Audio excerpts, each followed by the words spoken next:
Hola, muy buen día. Mi nombre es Pedro González Baños y bienvenido al Carrusel de la Didáctica. Como mencionábamos en las diapositivas, vamos a subirnos a 6 caballitos. Cada caballito significa una fase didáctica. Bienvenido.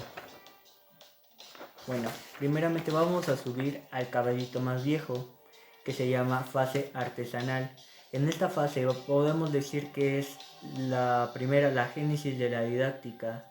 Se empieza a formar una didáctica de manera de enseñanza, pero lo que tiene esta fase es que no tiene una sistematización, no tiene una metodología, no tiene el método científico. Más bien, la manera como se enseñaba era más tradicionalista. Como aprendías, enseñabas, se pasaban de generación en generación. Y bueno, sus aportaciones y sus autores más importantes es Aristóteles y Sócrates. Ahora entra la fase metódica. Uno de sus autores más importantes, o el más importante, es Comenio. Comenio, ¿qué es lo que busca? Es centrar al alumno en el centro del aprendizaje, quitándole ese lugar al profesor. ¿Y qué es lo que busca Comenio, o qué es lo que menciona Comenio? Es que la información como docente que vas a emplear en el aula, que pueda ser digerible, que se pueda adaptar a los gustos como también a las necesidades del alumno, y asimismo él va a aprender de una mejor manera. Ahora muy bien, entra la fase filosófica. Esta fase es muy importante porque se empieza a ver a la didáctica como una ciencia de la educación. Se empieza a aplicar el método científico y asimismo se empiezan a juntar muchas disciplinas como la medicina, la psicología y varias mismas. Entre ellas entra la neurología para hacer equipo y para aportar mucho, para que se pueda mejorar el método de enseñanza y el método de aprendizaje. Asimismo, sus autores más significativos R. Hugh, Pestalozzi y Federico Frobel. Fase aplicativa. En esa fase aplicativa va un poco más a la praxis, va más a la práctica.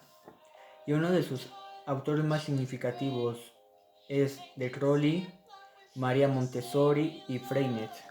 Bueno, te voy a poner un claro ejemplo, María Montessori. María Montessori es educadora, pero a la vez es médico de profesión. Entonces lo que busca en sus métodos Montessori, que ahora hasta las fechas de ahora se están empleando en muchos jardines de escuelas y en muchas primarias, es uno de los mejores métodos que podemos ver. Entonces, ella usa mucho la neurología en sus métodos, cómo el alumno puede formarse cognitivamente para entrar mejor a un círculo social y pueda desarrollarse mejor en el campo laboral. Ahora entra la fase explicativa. Sus autores más representativos son Brian, Binet, Watson, Skinner. Entonces, aportan mucho a la explicación científica de la enseñanza, la didáctica con disciplina fundamental y el análisis empírico de conductas humanas. Ahora entramos a la última fase, que se llama fase epistémica. En esta fase, su autor más importante es Kuhn. Las estructuras o las ideas que se manejan en los paradigmas es, podemos decir, como una tipo escalera. Todos se juntaron para conjuntar todo esto. Es muy importante, podemos decir que es una de las más importantes y las más interesantes, pero, pero es como una construcción de todas las fases. Entonces vamos a mencionar esto y vamos a llegar a una conclusión sobre esto. Muchos dicen cuál es la fase más importante, cuál es la menos importante. Si nos vamos a números o nos vamos a una manera de aportaciones, nos iremos a la primera fase, la fase que menos ha ayudado y menos ha aportado es la fase artesanal. ¿Por qué? Porque no podemos sacar mucho provecho, porque no tiene una metodología como tal. Pero si nos vamos a, según, nos vamos a aportaciones más significativas, entra la fase aplicativa. En esta fase, pues, las aportaciones que dio María Montessori, Freinet, se ven hasta la fecha y han aportado mucho en quehaceres y en modelos curriculares.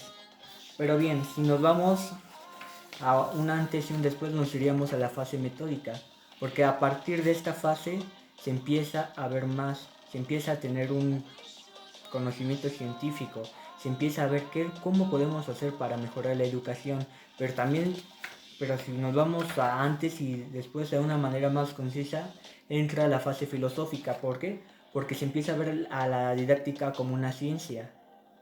No solamente te enseño y tú aprendes. No, se empieza a ver cómo hacer que el alumno aprenda de la mejor manera. Y no solamente enseñanza, sino se empieza a incluir otros campos, como sociales, cognitivos, culturales. Entonces, creo que cada fase que entramos es muy importante, es una escalera. Si falta un escalón, pues es difícil que podamos subir como tal. Cada fase es importante y pues sin cada fase no se vería la didáctica como se ve. Y igual vamos a mencionar esta parte.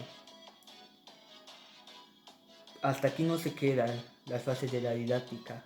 Posiblemente, y yo estoy seguro de que va a pasar así, en un par de años va a haber otra fase. Y en un par de años va a haber otra fase. ¿Por qué? Porque esto no se queda así. Porque el ser humano cambia, el ser humano empieza a formar y a pensar y a cambiar socialmente, culturalmente, cognitivamente. Y siempre va a buscar ir a la mejora, a mejorar el sistema de enseñanza-aprendizaje. Podemos decir un claro ejemplo. ¿Cómo era la didáctica en el sistema artesanal por el año 1600? Podemos decir que fue obsoleta, pero en ese tiempo ellos pudieron considerar que era muy moderna, que era lo máximo.